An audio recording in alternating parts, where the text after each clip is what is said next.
بسم اللہ الرحمن الرحیم۔ السلام علیکم۔ امید اور انسانی زندگی کا آپس میں کتنا گہرا تعلق ہے،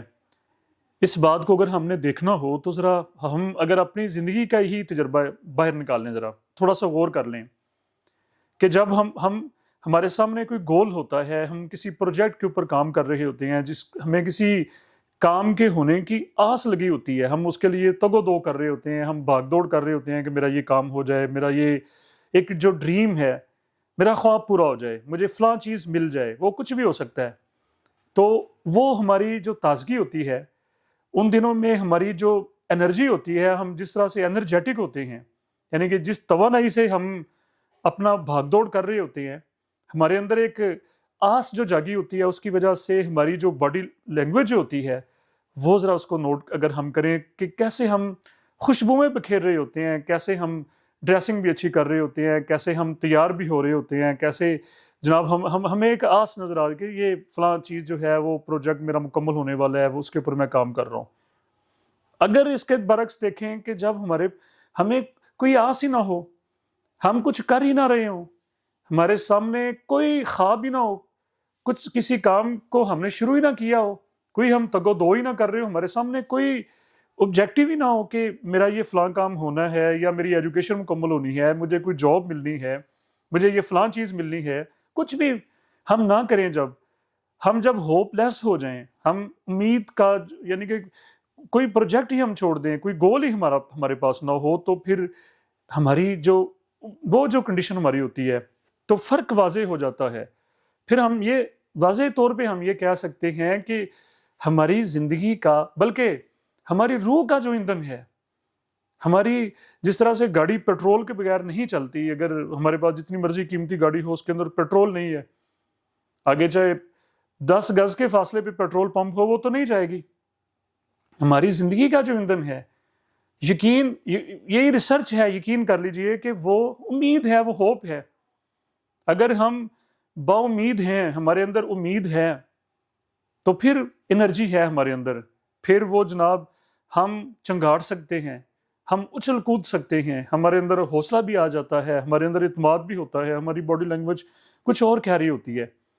لیکن جب یہ امید نہیں ہوتی تو پھر معاملہ ہی اس کے الٹ ہو جاتا ہے۔ اچھا بھلا جو انسان ہوتا ہے وہ مٹی کا ڈھیر ثابت ہوتا ہے۔ اچھا، آج کل کا جو ایجوکیشن سسٹم ہے اور ہمارا جو نوجوان ہے، اگر ہم دیکھیں ذرا، پہلے دن سے جب بچے کا پاؤں ہم گھر سے باہر نکالتے ہیں، پیرنٹس بچے کو اسکول چھوڑنا، بچے کو اس کو لے کے آنا، اس کے ایکسپینس پورے کرنے، اگر پرائیویٹ سیکٹر ہے، موسٹلی جو بچے ہم پرائیویٹ میں جا رہے ہیں،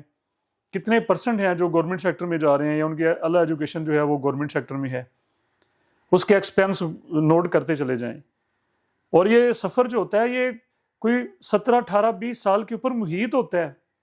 ایجوکیشن کے پورے خرچے برداشت کرنا، فیسیں برداشت کرنا، جو ایجوکیشنل جو انسٹیٹیوٹس جو ہوتے ہیں ان کے ایونٹس ہی مان نہیں ہوتے، ان کے لیے بچے کو اس میں پارٹیسپیٹ کرانا، یہ ساری چیزیں، آٹو کا خرچہ جو ہے، اس کی پاکٹ منی، ساری چیزیں۔ تو بی ایس کی ڈگری تک، چاہے وہ انجینئرنگ میں ہو، چاہے وہ میڈیکل میں ہو، کسی بھی فیلڈ کی لگا لیں ہم، جب بچہ ہم کہتے ہیں کہ یہ اس کی ایجوکیشن جو ہے وہ مکمل ہو گئی ہے، تو اس کے جو اخراجات جو ہیں ان کی لسٹ بنا لیں تو وہ کہاں تک پہنچ جاتی ہے، وہ کروڑ تک تو پہنچ ہی جاتی ہوگی۔ محنت الگ سے،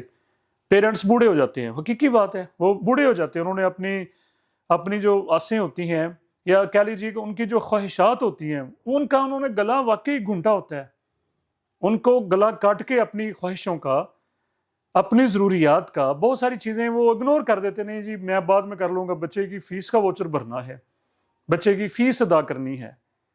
یہ سارا کچھ کرنے کے باوجود جب بچے کے پاس ڈگری آ جاتی ہے تو ریشو ہم خود نکال لیں، ہمارے بچے، کیونکہ میں ٹیچر ہوں، میرے کتنے جو اسٹوڈنٹس ہیں، اگر 1000 بچے کی ریشو نکال لیں تو اس میں سے کتنے بچے برسر روزگار ہیں، اور کتنے جو ہیں ان کو وہ روزگار ان کو مل ہی نہیں رہا، وہ کرنا چاہتے ہیں، وہ یعنی کہ وہ چاہتے ہیں ہمیں کہ آفس ملے، جو ہماری کوالیفیکیشن ہے اس کے لحاظ سے ہمیں کوئی اپرچونٹی ملے، لیکن اپرچونٹی ملنے نہیں ہے ان کے پاس۔ تو ایک تازہ جو رپورٹ ہے پاکستان بیورو آف اسٹیٹکس کی، اس کے مطابق ملک میں اس وقت جو بے روزگاروں کی کل جو تعداد ہے وہ یہ 50,90,000 ہے.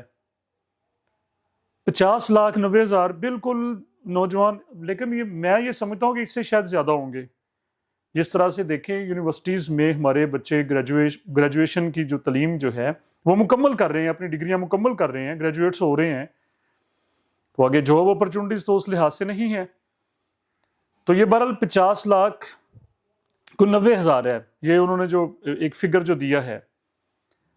اور یہ آج سے کوئی 4 سال پہلے وہ کہہ رہے ہیں جی کہ یہ کوئی 45 لاکھ کے لگ بھگ تھی. تو اس لحاظ سے یہ 7.1% اوورال اگر بے روزگاری کی بات کی جائے تو یہ شرح ہے 7.1% کے اوپر. اور اگر نوجوانوں میں بات کی جائے تو یہ 12.7% ہے. مطلب یہ ہم کہہ سکتے ہیں کہ ہر 10 میں سے ایک جو نوجوان ہے وہ بے روزگار ہے، وہ ویلا ہے، اس کے پاس کرنے کے لیے کوئی کام نہیں ہے. 10 میں سے ایک، 100 میں سے 10، 1000 میں سے 100 ریشو ہم نکالتے چلے جائیں. نوجوانوں کی یہ بات ہو رہی ہے. یعنی کہ اس سے بڑی زیادتی میں سمجھتا ہوں کہ ایک نوجوان بندے کے ساتھ نہیں ہو سکتی کہ جس نے کوئی 18-20 سال کی اعلیٰ ایجوکیشن لی ہو، بھرپور اخراجات کے ساتھ لی ہو، فیسز بھری ہوں، اپنی ڈگری اس نے اچھے گریڈنگ کے ساتھ مکمل کی ہو اور اس کے پاس اس کو اپرچونٹی نہ ملے، تو اس کے لیے یہ ایک بڑی جو ہے وہ میوسی کی بات ہے. اور اس وجہ سے بچے جو ہیں وہ ظاہری بات ہے وہ پھر ڈپریشن میں چلے جاتے ہیں اور مختلف قسم کی جو چیزیں مسائل ان کو پیش آتے ہیں. اب یہ بہت بڑی ایک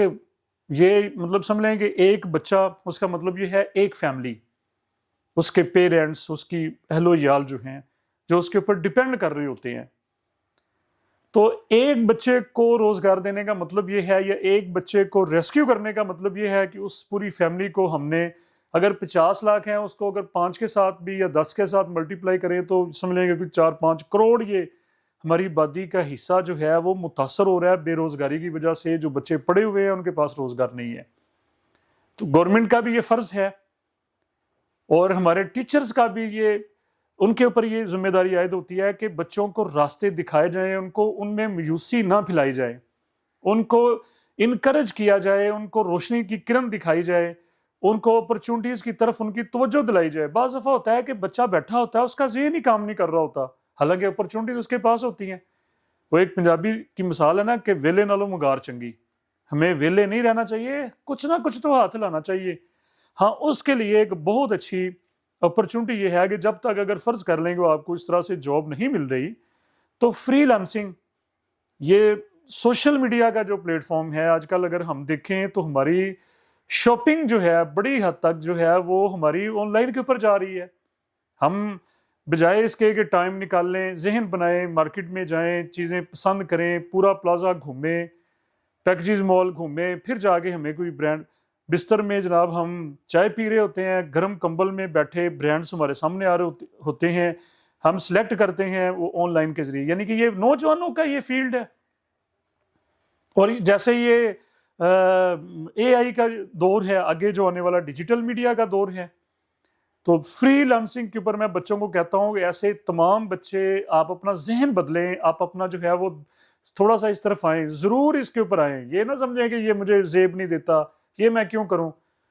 بھائی آپ کچھ بھی ہیں، چاہے آپ انجینئر ہیں، ڈاکٹر ہیں، تو آپ یہ اپنے فری ٹائم میں آپ ضرور کریں. آپ کو فری لانسنگ کے اوپر آنا چاہیے، آپ کو ای کامرس کے اوپر آنا چاہیے، پروگرامنگ ہے اس میں، ڈیزائننگ. کہنے کا مقصد یہ ہے کہ جتنی بھی اپنے ایکسپرٹیز کے حوالے سے آپ کی جو آن لائن خدمات آپ دے سکتے ہیں وہ آپ کو ضرور دینی چاہیے. اور میں ایسی کئی مثالیں آپ لوگوں کے سامنے رکھ سکتا ہوں اپنے بچوں کی، اپنے اسٹوڈنٹس کی، کہ جو ہماری ایکسپیکٹیشن سے زیادہ ان کی ارننگ ہے. مطلب کہ ہمارے وہ سمجھ میں نہیں آتا کہ بچہ اتنے پیسے کما سکتا ہے سوشل میڈیا پلیٹ فارم سے. تو یہ میں آخری بات جو بچوں کو کہنا چاہ رہا ہوں کہ ایسے وہ تمام بچے جن کے پاس ابھی جاب نہیں ہے، تو بیٹا آپ لوگوں نے پریشان نہیں ہونا. ہمت، جب انسان یہ دماغ جو ہے یہی سمجھ لیں کہ آپ یہ آپ کا سینٹر ہے، مطلب کہ یہ آپ کی سب سے بڑی یونیورسٹی بھی ہے، یہ ہیڈ آفس آپ کا. یعنی کہ جس کام کی انسان ٹھان لیتا ہے، رزلٹ اللہ کے اوپر چھوڑ دیں. رزلٹس کو دیکھ کے کبھی فیصلے نہیں کیے جاتے. میں ہر دفعہ یہ کہتا ہوں کہ اللہ کے نبی سرکار دو عالم صلی اللہ علیہ وسلم کی جو سیرت طیبہ ہے وہ ہمارے لیے بہترین نمونہ ہے، اس سے بڑی موٹیویشن ہمارے لیے اور کیا ہو سکتی ہے؟ آپ دیکھیں کہ آپ صلی اللہ علیہ وسلم کی جو دعوت کے ابتدائی جو سال جو تھے وہ 3-4 لوگوں تک محدود تھا اس کا رزلٹ جو ہے، تو کیا سرکار دو عالم صلی اللہ علیہ وسلم نے اپنی دعوت کا عمل روکا؟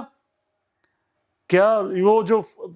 اتنا بڑا ختم نبوت کا فریضہ آپ کو عطا کیا گیا تھا آپ اس سے مایوس ہوئے؟ ہرگز نہیں۔ تو سرکار دو عالم صلی اللہ علیہ وسلم کی زندگی ہمیں یہ بتاتی ہے کہ یہ ہماری زندگی ایک جہد مسلسل ہے، جد و جہد کا نام ہے، ٹرائی اگین ٹرائی کا نام ہے۔ ہمیں کودنا ہوگا، ہمیں کہتے ہیں نا باواں ٹانگ لو، ہمیں اپنے بازو ٹانگنے ہوں گے، پھر زندگی ساتھ دیتی ہے، پھر قسمت بھی ساتھ دیتی ہے۔ قسمت انسان خود لکھتا ہے۔ مایوس نہیں ہونا، آج سے فیصلہ کرنا ہے اور کسی پلیٹ فارم پہ ہم نے اپنی سروسز دینے کا ہم نے آغاز کر دینا ہے، اللہ کے اوپر بھروسہ کر کے۔ مجھے اپنی دعاؤں میں یاد رکھیں۔